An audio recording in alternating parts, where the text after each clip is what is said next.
السلام عليكم ورحمة الله وبركاته. ازيكم حبايبي؟ عاملين ايه؟ ان شاء الله تكونوا بخير. طبعا، كل سنة وانتم طيبين بمناسبة الايام الجميلة اللي احنا فيها دي، وداخلين على ايام مفترجة. كل سنة وانتم طيبين. طبعا النهاردة نعمل مع بعض حاجة حلوة قوي وبتتباع في الافران: البقسماط المدور. طبعا قبل كده انا عملت معاكم البقسماط الطويل. النهارده بقى نعمل البقسماط المدور. عايزه تسميه كعك مدور سميه، بس هو بقسماط مدور بيتباع في الفران. بصوا خطير، قرمشه، طعم. بصوا حكايه بجد. كل اللي كان ليه نصيب منه وداق منه يعني شكر فيه جدا. وما شاء الله من نص كيلو دي عملنا الكميه الجامده دي. وبصوا في ثواني كنت عاملاه. هنعمله مع بعض النهارده بشويه مقادير ان شاء الله من قلب البيت. هنعمل الكميه الكبيره دي بنص كيلو دقيق. هنشوف مع بعض. بس كملي معايا الفيديو. ولو انتي مكمله معايا الفيديو ما تنسيش تشتركي. ولو مشتركه ما تنسيش تفعلي زر الجرس. بصوا القرمشه خطير. يلا بقى نبتدي مع بعض.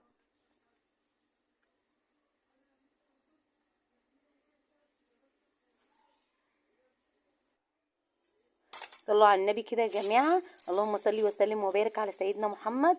طبعا انا هعمل نص كيلو دقيق. هو اللي في الكيس ده نص كيلو. فانا جبت المنخل كده وقلت ايه، انخله. انا متاكده منه. بصوا انتوا شايفين المنخل ما فيهوش حاجه، بس لازم انخله. طبعا نخل الدقيق بيدي هشاشين كده وطراوه للعجين، بتبقى حلوه قوي. طبعا ومعايا حوالي كده يعني 4 معالق او 3 معالق من السمسم. يبقى نص كيلو دقيق وعليه ايه 3 معالق من السمسم. وهنحط معلقه صغيره من الخميره الفوريه. وذره ملح. بصوا خطوه بخطوه. طبعا هكتب لكم المقادير دي كلها برضو في صندوق الوصف. اللي مش عارفه صندوق الوصف سهم كده جنب العنوان اتك عليه هيطلع لك المقادير. طبعا ده سكر بودره. لازم تستخدمي سكر بودره. حطيت حوالي 4 معالق من سكر البودره او 3 معالق.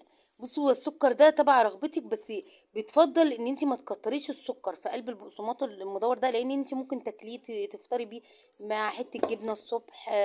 ممكن مع كوبايه لبن كده. ما يبقاش هو مسكر مثلا واللبن مسكر، ما يبقاش هو مسكر مثلا وكده هتاكلي بيه جبنه مثلا حادقه شويه. فبتفضلي ان انت بتقللي السكر. طبعا حطيت المواد الجافه كلها اللي انا قلت لك عليها، وبعد كده نزلت بكوبايه من السمنه. كوبايه من السمنه. هقلبهم بقى كويس جدا كده. وبعد كده بقى هنشوف هنعمل ايه، هنحط ايه تاني. بصوا كل المقادير سهله كده من قلب البيت. انا هلم بس العجين كده. ما شاء الله وطريقته سهله جدا وما بياخدش وقت. وحتى درجه اختماره ما بتبقاش وقت كتير. وبصوا يعني مش قادره اقول لكم، انتوا مش هتصدقوا ان يعني ده اتعمل يعني في حاجه، يعني في وقت بسيط جدا. بجد يعني هيعجبكم قوي. طبعا بس انا ده كله بشرب بس الدقيق السمنه. هنزل بقى بايه؟ بكوبايه الا ربع من اللبن الدافي. دي كوبايه الا ربع. طبعا هي احتاجت مني وانا فاصله الكاميرا ربع كوبايه، يعني هي خدت مني كوبايه لبن. بس مش كل دي، في دي بتشرب السوائل وفي دي ما بتشربش. فانت انزلي الاول بكوبايه الا ربع. لقيتي العجينه لمت معاكي وبقت حلوه زي الفل، كفايه كده. لقيتيها محتاجه انزلي بربع كوبايه. كده احنا ايه متفقين. هي خدت مني كوبايه لبن دافيه. هلم بقى العجينه اهو. بصوا العجينه بتاعتها كده كانت جميله كده. كلها طراوه كده وعجينه بصوا مرنه كده معايا. ما شاء الله ما شاء الله ما شاء الله اللهم بارك. شويه بقسماط مدور حكايه.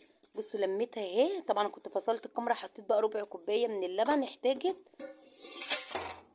اهو. طبعا على الرخامه، طبعا انا غاسله الرخامه. هحط بقى الايه العجينه على الرخامه زي ما هي كده، ولا في طبق ولا اي حاجه. عشان ليه بقى الفايده هقول لكم دلوقتي. هجيب بقى ستريتش رول واغطيها وشه، او مثلا بقى اي حاجه عندك غطيها، بحيث ان انا اسيبها بس ايه نص ساعه ايه تخمر اهو.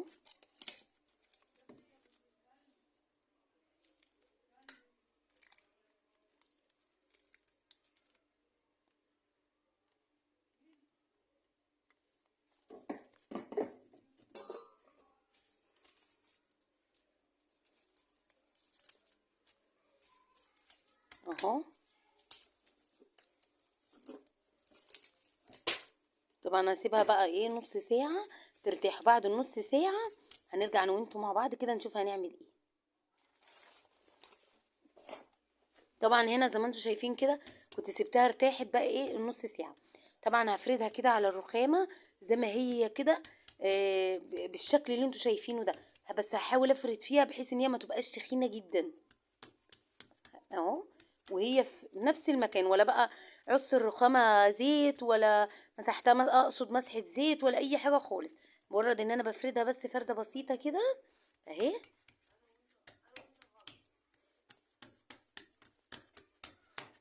اهو. طبعا بصوا انتوا فاكرين ان هو صعب، والله سهل جدا وما خدش مني اي وقت. طبعا هنا هقطعه، هجيب بس الحرف ده كده اشيله عشان يطلع الصوابع معايا متساويه. طبعا مش بترمي اي حاجه، حتى اللي بتطلعوا الزوايد دي بعد كده بعملها برضو بتطلع خطيره برضو. بصوا اعملها بقى ايه بنفس طول العجينه كده بالطول، بحيث ان ايه تطلع الصوابع متساويه اهو. صوابع بقى تطلع ايه معايا الصوابع متساويه كده. بالسكينه كده اقطعها كلها ايه، قطعتها كلها ايه. هاخد بقى واحده واحده بصوا صابع صابع اهو، وهوريكم دلوقتي هعمل ايه. طبعا هجيبه واروح فرداه كده كانك بتفردي رول ماشي. طبعا مش هعمل الصابع ده كله، هقسم دي حته العجينه دي اتنين اهو عشان ما تبقاش كبيره قوي. وهتروح برماها كده، ولما الطرف ده مع الطرف ده كده خلاص. طبعا الصينيه او الصاج اللي انت هتحطي فيه مسحي مسحه زيت بسيطه كده ورصي بقى. عرفتوا بتتعمل ازاي؟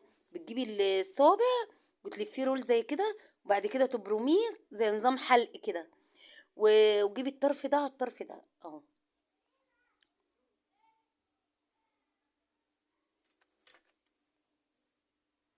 طبعا سهل خالص، وبجد ما بياخدش اي وقت. يعني بصوا مش زي ما انتوا شايفين كمان، يعني والله هو سهل مش صعب.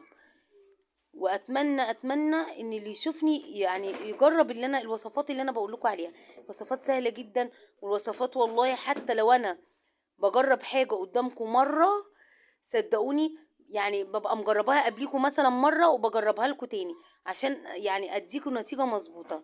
يعني ساعات مثلا في وصفاتي، ساعات مثلا ايه وصفه بتعجبني مثلا من شيف مثلا، طبعا انا عايزه انفذها عايزه اعملها، آه، اجربها مثلا معايا مره، بعد كده اجربها وتطلع معايا ناجحه اجربها لكم. عشان كده اما اجي اقول لك هتعمليها من اول مره هتطلع ناجحه، يبقى كلمتي صح، مش ان انا مثلا اديكي كلمه وما تكونش صح. طبعا لان يعتبر انا مرايه اللي بيتفرج عليا. هقول كلمه صح هيقتنع بيها، هقول كلمه غلط هيقتنع بيها، ولو انا قلت غلط انا هطلع خسرانه في ان انا ايه هستفاد ان انت مش هتتابعيني تاني، او مش هستفاد ان انت مش هتتابعيني تاني. طبعا زي ما انتم شايفين اهو سهل جدا. انا عماله ابرم كذا واحده واوريكم. ادي اهي طبعا بالحجم بقى اللي انت عايزاه. طبعا انا عملت كبير وعملت صغير، وهتشوفوه برضو بعد زي ما شفتوه في اول الفيديو. طبعا البقسماط المدور ده خطير بقى مع حتة جبنة كده، مع قطعة جبنة كده، مع كوباية نسكافيه، مع كوباية لبن الصبح كده بقى عشاء حلوة قوي. انا قبل كده عملت معاكم البقسماط الطويل برضو على القناة، وكان سهل جدا اهو بصوا. طبعا من نص كيلو دي عمل لنا الكمية اللي انتوا شايفينها دي، اللهم بارك، كمية كتيرة يعني كمية كبيرة. طبعا في الوقت ده انا ولعت الفرن، لازم قبلها بكام دقيقة كده تولعيه. وطبعا هحط على الفرن على الشبكة اللي في النص، واولع الفرن من تحت. بيقعد بالظبط 10 دقايق كده، بحيث ان هو احمر من تحت بقفل وبفتح الشواية ياخد لون من فوق.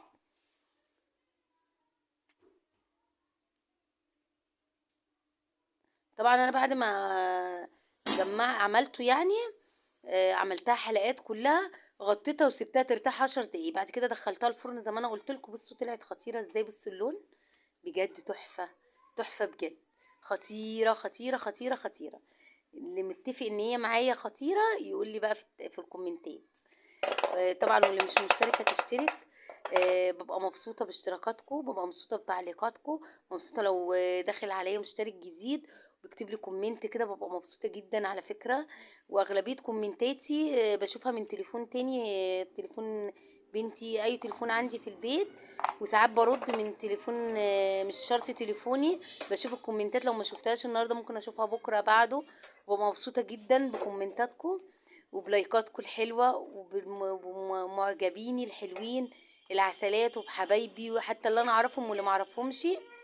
طبعا اتمنى ان انتوا تزيدوا وتشتركوا عندي.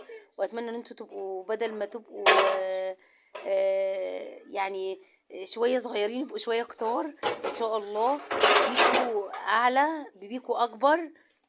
طبعا انتوا ناس كويسة جدا وناس بتدوني حافز كبير. وطبعا زي ما انا بديكوا طاقة ايجابية بتدوها لي طبعا بكومنتاتكم الحلوة. واتمنى بقى البقسماط المدور يكون عجبكم، واتمنى ان هو يكون سهل كده وتتشجعي وتقومي تعمليه. طبعا ما تنسونيش بقى بدعوة حلوة كده منكم. بصوا انا بفتح البقسماط واكسره مقرمش، بجد خطير خطير. اظن سامعين القرمشة اهو، انا بسكت عشان اسمعكم القرمشه. قرمشه خطيره وهو خطير. ونص كيلو عمل كميه الطبق ده على فكره غويط مليان، عمل كميه كبيره. اتمنى كده الفيديو بتاعي انتهى، واتمنى ان انتوا ما تنسونيش باللايك والكومنتات الحلوه، واللي مش مشتركه تشترك، واللي مشتركه تفعل زر الجرس. ودعوه حلوه كده منكم كده ليا بظهر الغيب، دعوه بجد اللي بيحبوني. دعوه ان شاء الله، يعني انا الحمد لله ما فيش حد بيكرهني، كل اللي انا اعرفه الحمد لله بيحبوني. اتمنى كل اللي بيحبني واللي يعرفني واللي ما يعرفنيش واللي اول مره يشوف الفيديوهات بتاعي يدعي لي دعوه حلوه كده. طبعا ربنا يجعل الايام المفترجه دي ايام خير علينا كلنا، ويجعل الشهور اللي جايه علينا شهور كلها خير وبركه، تدخل علينا بالسرور كده وباليمن وبالبركات. وكده الفيديو انتهى، والسلام عليكم ورحمه الله وبركاته.